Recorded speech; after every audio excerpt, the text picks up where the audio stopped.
নমস্কার বন্ধুরা, রকি কিচেনের তরফ থেকে সকলকে স্বাগত জানিয়ে আবার একটা রেসিপি আপনাদের মাঝখানে শেয়ার করতে চলেছি। সেটা হচ্ছে লাউ শাক দিয়ে পাঁচমেশালি ডাল রান্না। তাহলে চলুন দেখে নেওয়া যাক আজকের রেসিপি। এখানে এক আটি লাউ শাক আমি ভালো করে খোসা ছাড়িয়ে টুকরো করে ভালো করে ধুয়ে পরিষ্কার করে নিয়েছি, আর ওভেনে কড়াই বসিয়ে দিয়েছি। এখানে দিয়ে দিচ্ছি পাঁচমেশালি ডাল। অনেকে তো অনেক রকমভাবে করে থাকেন, তবে আমি আমার মতো করে থাকি, সেটা আপনাদের মাঝখানে শেয়ার করি। আশা করি ভালো লাগবে। ভালো লাগে চ্যানেলকে সাবস্ক্রাইব করবেন, লাইক করবেন, শেয়ার করবেন। ডালটা কিন্তু আমি ডাইরেক্ট সিদ্ধ করলাম না, আমি ভেজে তারপরে কিন্তু সিদ্ধ করবো। প্রেশার কুকারে একটা সিটি দেবো, তার বেশি দিলে কিন্তু ডালটা ফ্যান হয়ে যাবে, মানে ফ্যানের যে স্বাদ সেরকম হয়ে যাবে। তাই এই কারণে পরিমাণ মতো জল দিয়ে ভাজার পর ডালটা পরিমাণ মতো জল দিয়ে একটা সিটি দিয়ে নেব। হাই আছে ভেজে নিচ্ছি।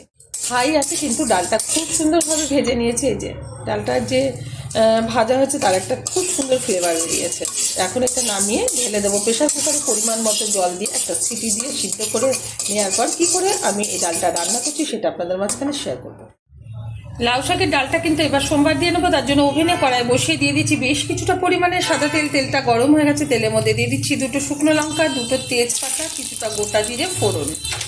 খুব ভালোভাবে ফোড়নটা ভেজে নেবো। যত সুন্দরভাবে ফোড়নটা ভাজবো তত কিন্তু সুন্দর ফ্লেভার আসবে ডাল থেকে খাওয়ার সময়। ফোড়নটা ভালোভাবে ভেজে নিয়েছি। এখন দিয়ে দেবো হাফ চামচেরও কম হলুদ গুঁড়ো। সামান্য পরিমাণে হলুদ গুঁড়ো দিয়ে কিন্তু আমি ডালটা সিদ্ধ করে নিয়েছি। এবার দিয়ে দেবো টুকরো করে রাখা লাউ শাক।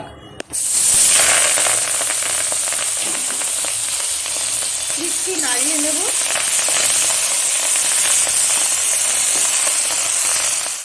কিছুক্ষণ নেড়ে চেড়ে নিয়েছি লাউ শাকটা তেলের সাথে। এবার দিয়ে দেবো পরিমাণ মতো লবণ। ঠিক যতটা আমি ডাল রান্না করব ঠিক সেই অনুযায়ী কিন্তু লবণটা ব্যবহার করলাম। দিয়ে দিচ্ছি স্বাদ মতো চিনি।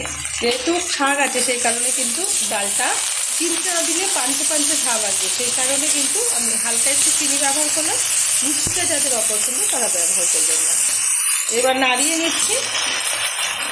আমার এই রেসিপি যদি আপনাদের ভালো লেগে থাকে আপনারা অবশ্যই আমার চ্যানেলটিকে সাবস্ক্রাইব করবেন, লাইক করবেন, শেয়ার করবেন। আর এখন কিন্তু গরম পড়ে গেছে, তাই অনেকেই লাউ শাকের ডাল খেয়ে থাকেন, তারা অবশ্যই ট্রাই করবেন। আমি দিচ্ছি পাঁচমেশালি ডাল, যেটা সিদ্ধ করে নিয়েছিলাম সেটা ঢেলে দিচ্ছি।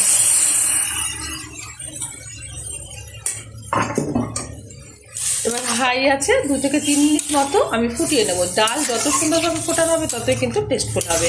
অনেকেই ডাল হালকাভাবে মানে ফুটে উঠলেই নামিয়ে নেন, তবে তার স্বাদ কিন্তু একটু অন্যরকম হয়। হাই আছে সবসময় ডালটা ফুটিয়ে নিতে হয়, তবেই কিন্তু তার স্বাদ অসাধারণ আসে। এবার ফুটিয়ে নিচ্ছি, হাই আছে।